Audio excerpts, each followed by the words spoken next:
in Soweto, voting proceeded with a few challenges here and there, and some of those challenges include scanners that are not working, which then delay the process or the waiting time that people spend in the queues before casting their ballots, and that was mostly the issue. But right now I'm joined by a young person. We know her father, or her late father, who was the mayor of the city of Johannesburg, the late Mpho Morane. She cast her vote for the first time, and we know that there have been many conversations surrounding the youth vote, and there have also been accusations of voter apathy coming particularly from those who are under the age of 35 years old and between 22 and 35, and accused of not being interested or not wanting to vote. You would have seen that there have been stories that have played out on the SABC News platform, where some young people said they don't see a reason as to why they should vote, and they don't believe that it will bring about any change in their lives. But today we have a completely different situation, where a young person has gone out and voted for the first time in honor of her late father, who is the former mayor of the city of Johannesburg, Mpho Morane. Kutlwano Morane, thank you so much for taking the time to speak to us. How was your experience voting for the first time? As a first-time voter, I mean, was the process easy? Was it seamless? How did you feel about it? Voting today, I couldn't help but feel very empowered. And it was also very exciting, because you always hear voting every 5 years. So I was very excited. Driving, my voting station was actually in Alex. So driving there on the highway, I just felt, I couldn't help but feel a sense of pride, like I am, doing this for my future.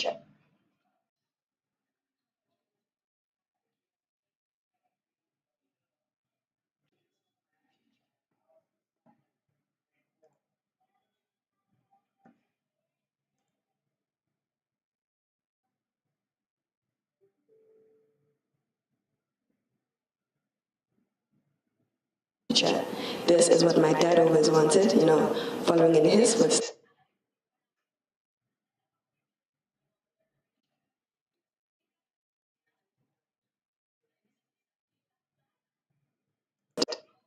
Let's take action. This is my future. Let me grab hold of it.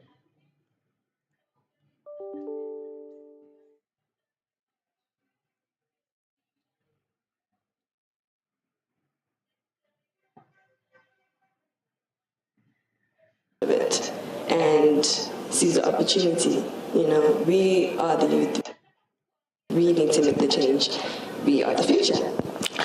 It's interesting that you talk about the youth, and that you say that we are the youth, and the future is generally in your hands, and you are the future leaders of this country. But the youth has been accused of voter apathy. Do you think this is a fair criticism of young people? 100%. I mean, I even have a lot of friends who just came out yesterday and said, "Oh, I didn't register." And I'm like, "You didn't register? What do you mean you didn't register?" Yeah. So I 100% agree. But why is that? I think it's a thing of, I'm only one person and there's how many people in South Africa, so mine won't count. But it's like, we are the future. This is our future. If you want South Africa to have this, you need to go vote. You need to say, I'm here and I want this in my country. I want my country to have this. Let's do it.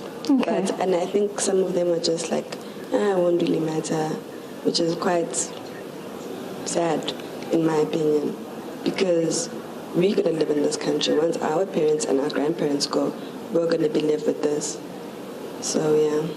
So what I hear you saying is that voting today is a vote for the future of, the future generation and the kind of South Africa that you would like to see in the future. Mm-hmm. Certainly.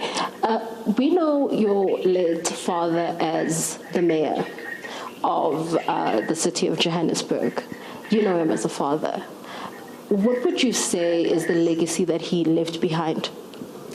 I think my dad, I think he was a man of action. He was also the person to be like, okay, this is my daughter, this is my son. I want them to have a safe South Africa, a good South Africa, a better South Africa than he had in his youth. And, I think he was working towards that. He took favor in like the elderly and the youth. His last birthday, if I recall, he spent it at an elderly home, taking care of them. And every year on his birthday, he would give to young girls at another high school in Alex pads every year on his birthday. So I think he was just a man of action, a man of integrity, yeah. Okay, thank you so much for taking the time to speak to us.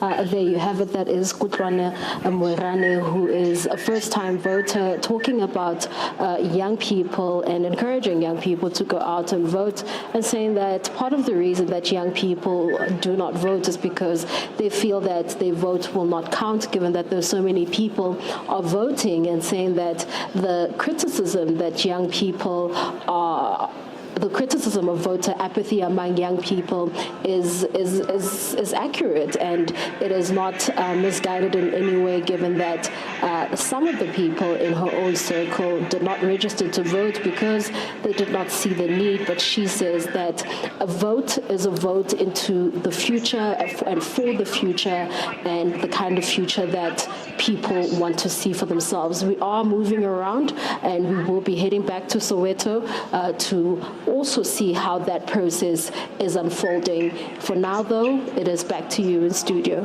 A very interesting statement. A vote is a vote into the future. As she said that she is in fact voting for her future. Thank you very much for that reportage. That was SABC News reporter Mbalenhle Mthethwa out in Soweto for us in Gauteng. All right, let's take you to Tzaneen now in Limpopo, where we find my colleague Katlego Nyoni, who is standing by. Katlego, how are things going on there?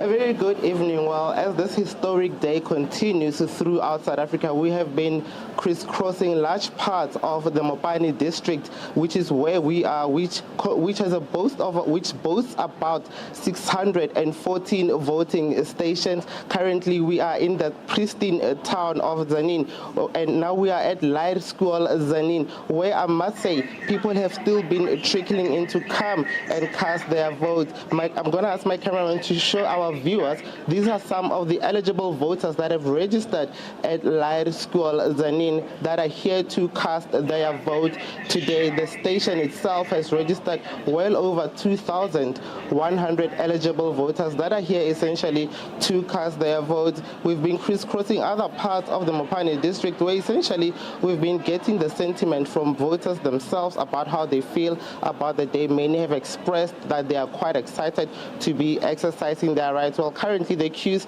are still moving rather steady. Earlier on, we spoke to the presiding officer here who mentioned that hourly they process about 100 voters. We've been to other parts of the Mopani district, including Lesitele, which is a farming community. Now there the challenge remains that a majority of farm workers were not able to necessarily cast their votes. From the information we received on the ground, many of the farm workers did not fill the Section 24A form that will allow them eligibility to vote in voting stations near their places of work. Many mentioning to us that they were not able to get the funds to afford transport fare to areas where they reside, which is where they have registered.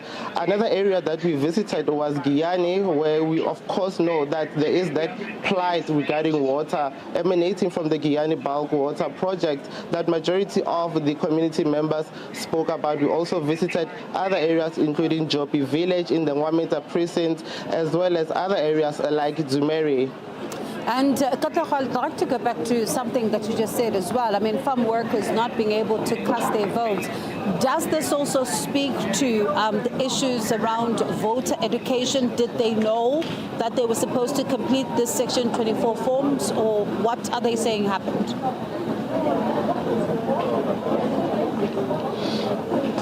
Precisely. For example, the station where I'm currently reporting from at Light School Zanin, earlier on we did meet a number of farm workers who work around this area. Now they wanted to come to Light School Zanin to come and cast their vote. However, they were turned back. They say to me they were not informed about the filling in of this form, which will allow them and guarantee them eligibility to come and cast their votes at stations that are closer to them. However, they felt so dissatisfied, and disgruntled that they were not able to cast their votes. Also, one of the presiding officers whom we spoke to at Litsitele voting station, which had registered 235 voters, say farm workers had been coming in large numbers wanting to vote.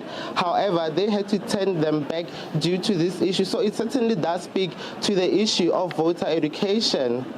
And of course, Katlego, then just as a final question, let's speak about, there's a number of areas that you talk about, some of the service delivery issues in that particular province, and especially because we see some issues around water, we see issues with roads and all of that. But I wonder for the residents where you are at Laer School Zanin, what are they telling you they're hoping their vote changes?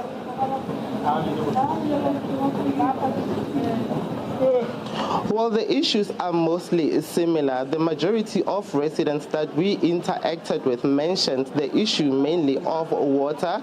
They also mentioned the issue of jobs, saying that the creation of jobs mainly affecting the youth is quite fundamental for them, and they would like to see that happening, especially after the 29th of May, after today. They would like to see the incoming government really address the issue of water as well as unemployment. Now, just to mention also some statistics, the area where we are currently has about more than 195,000 eligible voters. This is the greater Zanin area, and other areas including the greater Letaba as well as the greater Giyani area are also around the similar figures. But essentially the majority of the problem and concerns that we've seen are service delivery as well as jobs. All right, Katlego Nyoni, thank you so much for that update there, and it'll be interesting to hear what challenges are being presented in some of these farming areas where farm workers are not being able to vote and also not having critical information at hand. That's Katlego Nyoni there, our reporter coming to us live from Laer School Zanin in Limpopo. All right, let's stay in Limpopo, and that's where EFF leader Julius Malema voted at Mponegele Primary School in Seshego. EFF leader Mr. Julius Malema, alongside his wife Mrs. Mantwa Malema, have been standing in a long queue at the Mponegele Primary School in order to cast their vote. We do know that this voting station has about over 2,000 voters on its roll who are expected to cast their vote today. We've spoken to authorities inside, and they've told us that everything is moving smoothly. They have formed two queues where they are in order to be able to prioritize the elderly. They've even created a space in front where they've put in chairs and a tent to ensure that the elderly are seated as they queue and to ensure that there is a shade around them. But to speak more about this, I'm going to bring in Mr. Julius Malema. Mr. Malema, you've been here since around 12 a.m. and it's now over an hour since you've been here. What has been your impression so far?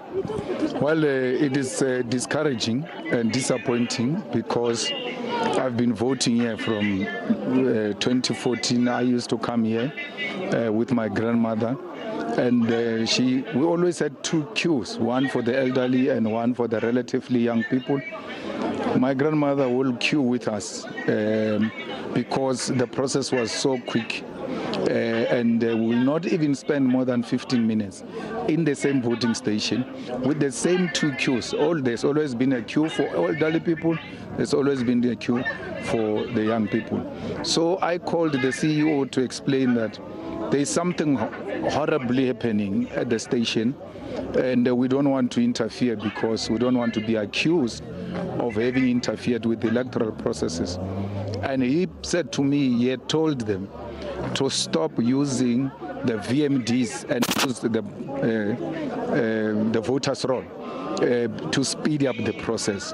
But it looks like he's not listening. He's continuing the way he has been continuing. The process is running smooth because people are queuing, but it's smooth but slowly. And once the darkness starts, people are going to be impatient. People are going to start pushing each other, and they're going to accuse the people. IFP President Velenkosini Hlabisa has cast his vote at Mtegelezi Primary School in KwaHlabisa, northern KwaZulu-Natal. The area is part of Zululand district, where more than 300,000 citizens are registered to vote at over 500 voting stations. The district is an IFP stronghold, and Hlabisa says he's confident that the people will vote for change. Let us be active participants. Let us go to the voting stations. Whatever dissatisfaction you have, take that dissatisfaction to the ballot box. Use your vote to vote out the government that is not satisfying you. We have presented our manifestos. IFP, amongst many, people of South Africa must make an informed choice. Don't vote with your heart, apply your mind. Don't go which party you like, even if it did not serve you well. At the same time, MK party leader Jacob Zuma has voted in Nkandla. He is the first former president of the governing party to lead and publicly declare his support for a party other than the ANC. Now, Zuma cast his ballot at the Mtolwane Primary School in Nkandla before leaving in his convoy. He was mobbed at the polling station, with his security pushing people away to allow him to leave.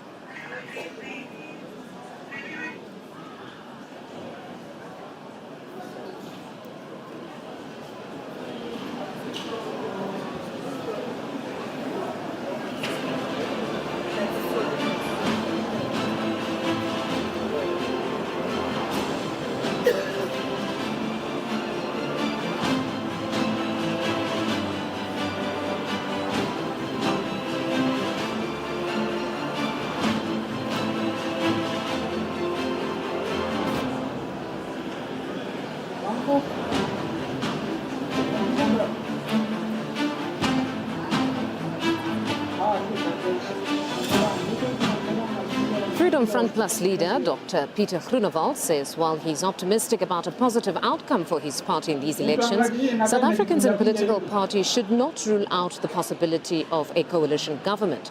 Groenewald says the hotly contested poll may leave no party with an outright majority. He cast his vote in Stilfontein near Klerksdorp in the northwest. Well, like all the previous ones, I know that my vote was a correct vote. I voted for the Freedom Front Plus.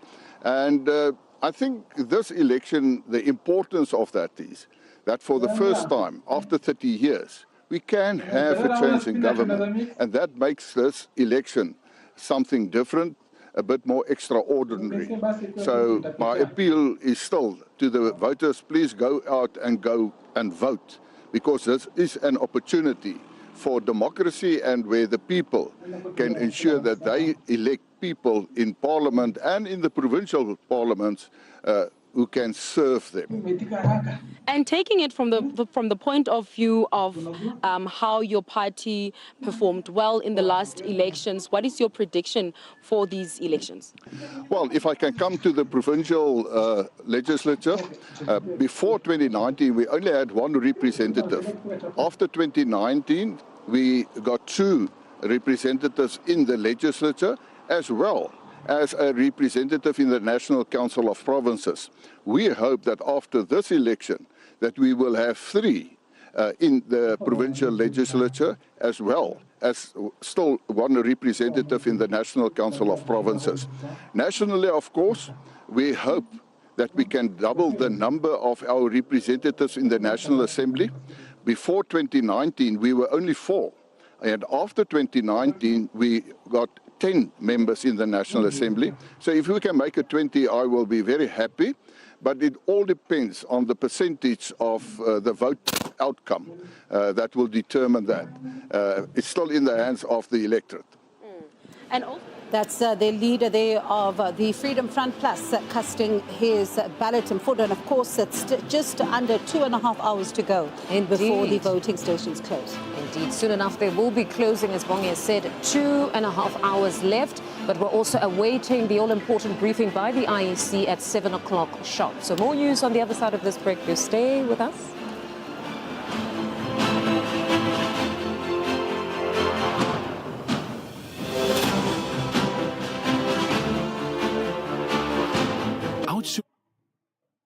Nani atakuwa nini kesho? Ila anga Facebook. Space FM. Amepost. Hii jamaa yuko na pesa.